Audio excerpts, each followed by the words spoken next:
Shalom Uvracha, on a étudié aujourd'hui la Gemara dans Masechet Souka, Kafalef Hamoud Bet, quelqu'un qui viendrait à mettre le scar de la Souka sur son lit.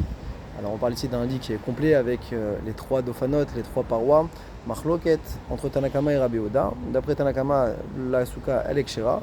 Rabbi Yehuda, lui, nous dit que si jamais le scar ne peut pas tenir de lui-même, alors la souka, elle est psoula. Sur ça, la Gemara ramène une machloket Rabbi Zera, Rabbi Abba Bar Mamal. Pour quelle raison Rabbi Yehuda rend pasoul? Alors, d'après une opinion, c'est parce que il n'y a pas de fixité, il ne peut pas tenir de lui-même, c'est la notion de gviout. Et Rabbi Yehuda irait d'après son opinion que la mitzvah de la construction de la souka, il faut que ce soit dirat keva, tejou ken taduru, que ce soit keva.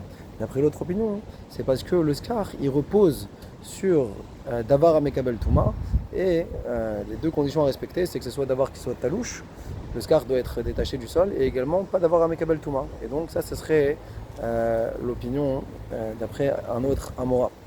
Sur ça, la Gemara rapporte le cas de Nafkamina, qui serait que si jamais on a mis des chipoudim de fer, des poteaux de fer, et qu'on a fait reposer le scar dessus, donc là on aurait la conséquence que d'après la notion de Keva, c'est oui Keva, mais d'après la notion de Davar Mekabel Touma, il y a Davar Mekabel Touma, et donc ce serait interdit. Donc ça c'est la Nafkamina entre les deux Amoraïm. Sur ça, Abaye vient et précise qu'il y a un cas où tout le monde est d'accord, si on a été siker à la mita. Si par contre le scar il est au-dessus du lit, sans qu'il touche directement le lit, et que ça a été mis sur des pieux en bois par exemple, qui ne sont pas Mekabel Touma, dans ce cas-là il n'y aura pas de marloquette entre Tanakama et Rabbi Yehuda.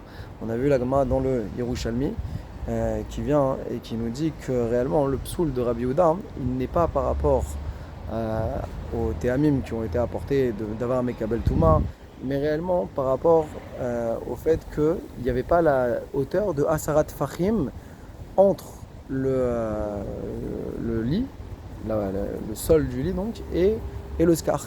Et en fin de compte, c'était ça la marloquette d'après les Yerushalmi, c'est est-ce qu'on considère depuis le sol, la terre, et que le matelas entre guillemets ne compte pas dans le calcul des Asarat Fahim, de la hauteur, ou est-ce qu'on va, d'après les Chachamim, même depuis le sol? Ça serait d'après les Rabbanan. La Gemara, pour conclure, ramène un massé dans les Yerushalmi, où on voit clairement qu'ils mettaient leur lit sous les fenêtres et qu'ils mettaient le scar par-dessus. Donc en tout cas, la Gemara du Yerushalmi exclut le fait que ça peut être la problématique de Davar à Mekabel Touma. Et donc réellement, pour le Yerushalmi, Rabbi Yehuda, son sens à lui, c'est par rapport à une notion de Kviut, Chazak Baruch.